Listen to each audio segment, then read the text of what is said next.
जय हिंद साथियों। चलिए अपने प्रश्नों के सत्र को आगे बढ़ाते हैं। अब की बार पेट पार आगे देखते हैं। भारतीय संविधान की समवर्ती सूची की धारणा किस देश के संविधान से ली गई है? समवर्ती सूची आप जानते हैं, मैंने आपसे कहा शक्तियों का विभाजन 7वीं अनुसूची में है, संघ सूची, राज्य सूची, समवर्ती सूची। तो ये समवर्ती सूची का जो कॉन्सेप्ट है हमने किस देश से लिया है? तो समवर्ती सूची का कॉन्सेप्ट अगर कहें तो वो हमने लिया है ऑस्ट्रेलिया के संविधान से, हमने समवर्ती सूची को अपनाया है। अमेरिका यानी यूएसए की बात करें तो हमने मौलिक अधिकार को लिया है और सर्वोच्च न्यायालय को लिया है यहां से। अगर हम बात करते हैं कनाडा से, कनाडा अभी आगे आएगा, जापान भी आएगा, तो दोनों को भी बताऊंगा, नहीं ऑस्ट्रेलिया मैंने बताकर के यहाँ पे थोड़ा सा वो कर दिया ताकि अगले प्रश्नों का फिर उत्तर का मजा खराब हो जाता है। चलिए आगे बढ़ते हैं। देखिए आ गया, जाहिर सी बात है, इसलिए मैं बता नहीं रहा था। भारतीय संविधान के अंतर्गत संघ और राज्य के बीच शक्तियों का विभाजन किसकी प्रेरणा से आधारित है? तो यहां पर अगर हम कहें तो शक्तियों का जो विभाजन, संघ और राज्य की भी शक्तियों का विभाजन है यहां पे अगर कहें तो वो कनाडा से है। देखो कनाडा में 7वीं अनुसूची है, कहां से? कनाडा से। लेकिन 7वीं अनुसूची में समवर्ती सूची, देखो यहां पे भाई प्रश्न को जरा ध्यान सुनना। देखो समवर्ती सूची जो कि इसी का हिस्सा है, ये ऑस्ट्रेलिया से समवर्ती है, और शक्तियों का जो मेन कॉन्सेप्ट है, पूरा जो विभाजन 7th जो शेड्यूल है हमारा, वो हमने कनाडा से अडॉप्ट किया है। क्लियर? चलो भाई आगे बढ़ते हैं। अगला प्रश्न कहता है भारतीय संविधान में मौलिक कर्तव्यों का विचार लिया गया है। मौलिक कर्तव्यों का विचार अमेरिका से लिया गया है भैया। अभी मैंने पहले क्वेश्चन में ये बात बताई थी, इसीलिए मैं यहाँ पे विवेचना नहीं कर रहा हूं। बाकी सबकी विवेचना करने का मतलब है प्रश्न अपने आप फटाफट आप हल करना शुरू कर दोगे। चलो आगे देखते हैं। अगला, भारतीय संविधान, यहां पे अगर हम बात करते हैं तो कह रहा है भारतीय संविधान में मौलिक अधिकारों का उल्लेख करते हुए निम्नलिखित में से किस देश का अनुसरण किया गया है? मौलिक अधिकार अमेरिका से लिए गए हैं। मौलिक अधिकार अमेरिका से लिए गए हैं। आगे बढ़ते हैं, अगले प्रश्न की ओर चलते हैं। भारत के संविधान निर्माताओं ने न्यायिक पुनर्लोकन का विचार को ग्रहण किया है। भारत के संविधान निर्माता हैं, उन्होंने न्यायिक पुनर्विलोकन यानी कि दोबारा निर्णय, आपका जो न्याय दिया जा रहा है उस पर दोबारा एक बार विचार विमर्श किया जाए, या एक बार उस पर हम फिर से केस लड़के बातचीत कर सकते हैं, अपनी बात को रख सकते हैं। ये विचारधारा किस देश से ली गई है? तो ये न्यायिक पुनर्विलोकन जो है अमेरिका के संविधान से ही अपनाई गई है। अगला प्रश्न कह रहा है कानून के समान संरक्षण वाक्य कहां से लिया गया है? यानी कि अगर कहें कानून के समान संरक्षण अगर लिया जाए तो यह कहां से लिया गया है? अमेरिका है, ब्रिटेन है, कनाडा है। तो ये है आपका कानून के समान संरक्षण की बात करते हैं तो वो आपका रहा अमेरिका के संविधान से हमने कानून के समान संरक्षण ले रखा है। मौलिक अधिकारों की बात है तो मौलिक अधिकार हमारा यहीं से है। आगे कहते हैं भारतीय संविधान में आपात उपबंध, आपात संबंधी जो उपबंध हैं वो भारत शासन अधिनियम 1935 और डैश डैश डैश के संविधान से लिया गया है। तो ये जो 1935 में इमरजेंसी की जो बात है वो 1935 के संविधान में कही गई थी, जो अंग्रेजों ने बना के दिया था हमको। गवर्नमेंट ऑफ 1935 का एक्ट है, गवर्नमेंट ऑफ इंडिया एक्ट जिसे बोलते हैं ना, दास्ता का अधिनियम, गुलामी का अधिनियम। तो 1935 में ये बात है, लेकिन और किस देश से लिया गया ये बात आ रही है यहाँ पे। तो यहाँ पे अगर हम बात करें तो जर्मनी के संविधान है वाइमर संविधान, और ये वीमर संविधान की बात करते हैं तो ये 1937 में ये संविधान बनके तैयार हुआ था। ठीक है, ये बात ध्यान रखिएगा। जर्मनी का संविधान 1937 में बनके तैयार हुआ, क्योंकि जर्मनी का तानाशाह कौन था? हिटलर। तो 33 में जब तानाशाह बना उसने, तो उसने पूरे संविधान को नया बदल दिया। तो संविधान जो बना उनका 1937 में बना, जो कि जर्मनी के तानाशाह हिटलर द्वारा बनवाया गया, उसे वीमर संविधान कहा जाता है। आगे बढ़ते हैं। राष्ट्रपति द्वारा राज्यसभा के सदस्यों के नामांकन का जो नियम किस देश के संविधान से है? राष्ट्रपति द्वारा राज्यसभा में नामांकन, समझिएगा ये जो 12 व्यक्ति होते हैं, 12 सदस्य,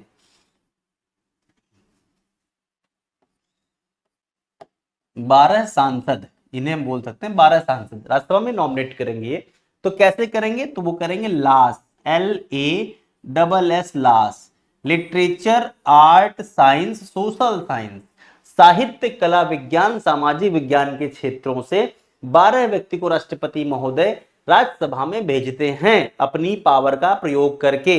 तो ये पावर यानी ये शक्ति उनको कहां से मिली है, ये विचारधारा, तो ये विचारधारा हमने आयरलैंड के संविधान से हमने एडॉप्ट की है। चलिए आगे बढ़ते हैं।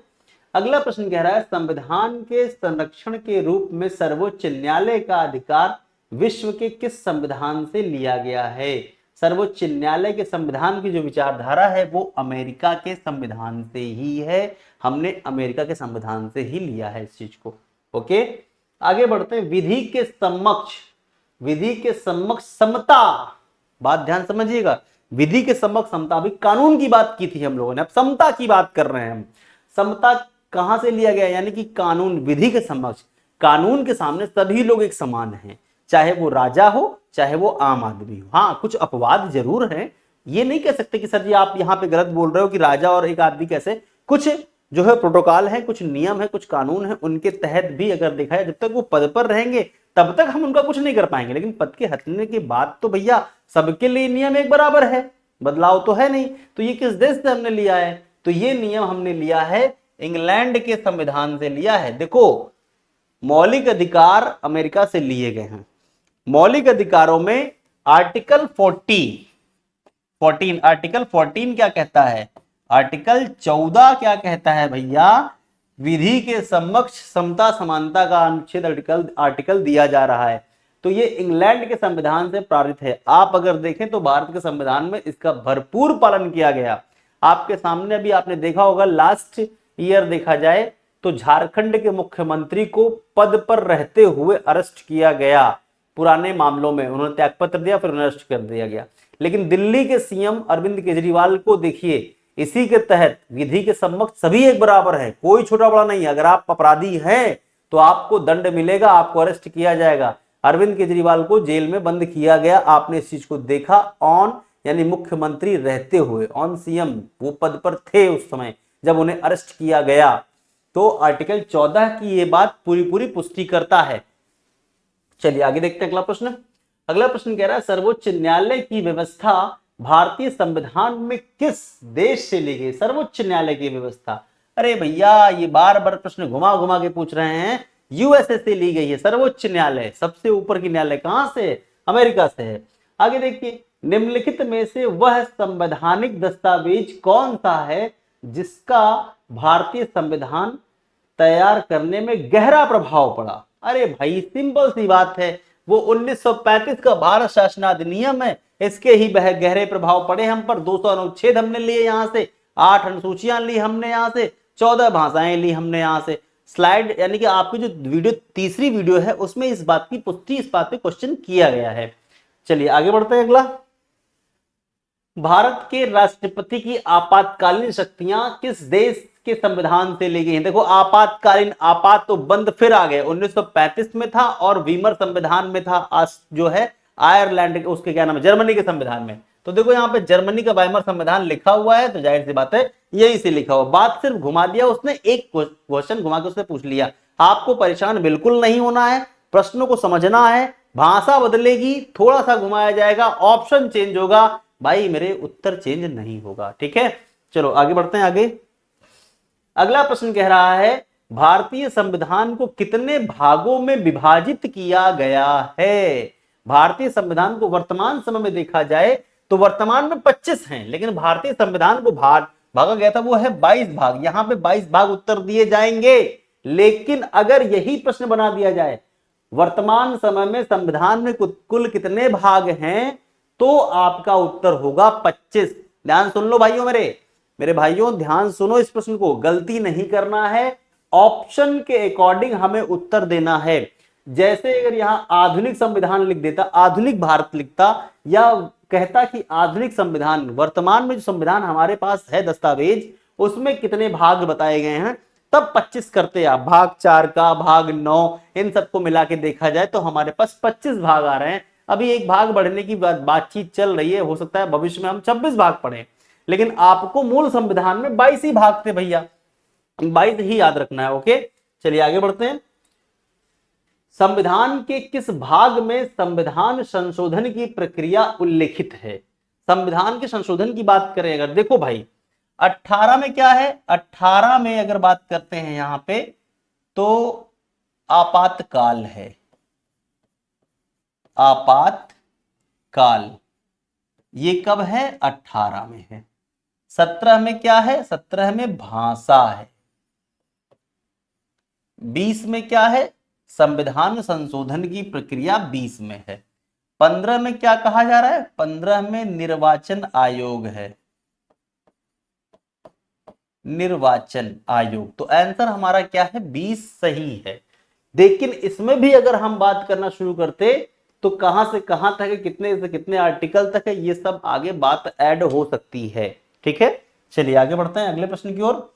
अगला प्रश्न हमारा कहता है, संविधान के किस भाग में ग्राम पंचायतों की व्यवस्था का उल्लेख है, यानी स्थापना की बात कही गई। तो ग्राम पंचायतों की बात कहें तो 11वीं अनुसूची, हमने लास्ट स्लाइड में यानी कि पिछले वीडियो में देखा हमने। यहां अगर वो भाग पूछ रहा है तो जिस भाग में अगर कहा जाए तो भाग 9 के खंड में भी रखा गया है, वो यहां दिया नहीं है। तो भाग अगर हम 4 कहें तो 4 में रखा गया है DPSP, ये भाग है। और इसको रखा गया है 36 से 51 अनुच्छेद तक रखा गया है, 51 अनुच्छेद तक रखा गया। इसमें जो 40 आर्टिकल है, आर्टिकल 40 जो है वो कहता है भैया कि ग्राम पंचायतों की स्थापना राज्य सरकार का उत्तरदायित्व होगा, रिस्पॉन्सिबिलिटी किसकी होगी? स्टेट गवर्नमेंट की होगी। ठीक है, ग्राम पंचायतों की। तो इसका उत्तर हमारा निकल के आया चौथा, यानी कि भाग 4।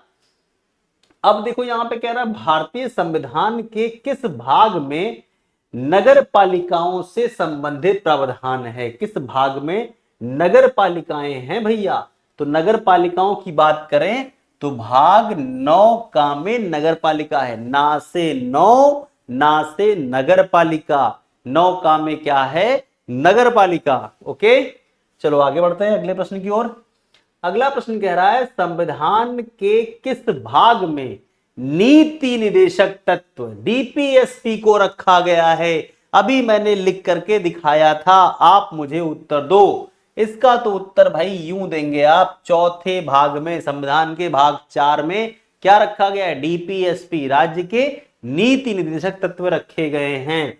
आगे देखते हैं अगला, संविधान के किस भाग में मूल अधिकारों का उल्लेख मिलता है? मूल अधिकार, मौलिक अधिकार। देखो भाई बड़ा मजेदार है, यहां पे उत्तर तो है भाग 3, लेकिन अगर इसको हम गौर से देखें तो ये होता है मौलिक। मौलिक में कितने अक्षर हैं? 1 2 3 अक्षर हैं भैया। तो किस में रखा गया है? भाग 3 में रखा गया है। अगर हम देखें आगे लिखें अधिकार, तो अधिकार में कितने अक्षर हैं भैया? 1 2 3 4, यानी 4 अक्षर हैं। 3 + 4 = 7। पहले मौलिक अधिकार कितने थे हमारे? 7। अब कितने हैं? अब हमारे पास मौलिक अधिकार वर्तमान में 6 हो गए हैं। तो भैया 1 कम हो गया है। अगर हम 3 और 4 को गुणा कर दें तो होता है 12। अनुच्छेद 12 से अनुच्छेद 35 तक, आर्टिकल 12 से 35 तक क्या रखा गया है? मौलिक अधिकार का वर्णन किया गया है। चलिए अगले प्रश्न की ओर बढ़ते हैं। भारतीय नागरिकों के मूल कर्तव्यों का विवरण संविधान के किस भाग में दिया गया है? मूल कर्तव्य, मौलिक कर्तव्य। मौलिक कर्तव्य क्या है? मौलिक कर्तव्य आपके बाद में जोड़े गए हैं। सरदार स्वर्ण सिंह समिति की सिफारिश पर 42वें संविधान संशोधन के द्वारा 1976 में इसे जोड़ा गया है और ये भाग 4 का में रखा गया है। 42वां संविधान संशोधन 42वां अमेंडमेंट संशोधन हुआ 1976 में हुआ और फिर इसे जोड़ा गया सरदार स्वर्ण सिंह की सिफारिश पर इसे जोड़ा गया है और इसे लिया गया है रूस से, लिया गया है, रूस से लिया गया। क्लियर? और ये 42वां क्या था? संशोधन था, 42वां संशोधन था ये आपका, जो हुआ था 1976 में। सरदार स्वर्ण सिंह उसमें समिति लेकर के आए, इसको जोड़ा गया और इनका जो वर्णन है यानी इसकी बात करें तो ये है 51 का में ये वर्णित है। ओके दोस्तों, तो आई होप आपको अच्छे से समझ में आ रहा होगा, आपकी तैयारी बेहतर चल रही होगी और प्रैक्टिस का आपको पर प्रभाव पड़ रहा होगा। इससे बाहर पेट में कुछ नहीं आना है मेरे दोस्तों। अब की बार पेट पार ये लक्ष्य बना लीजिए और इस बार हमें आपको सिलेक्शन दिलाना है तो दिलाना है। ओके, तो फिर मिलते हैं आपको आपके अपने चैनल पर अवध कोचिंग क्लासेस में। जय हिंद साथियों।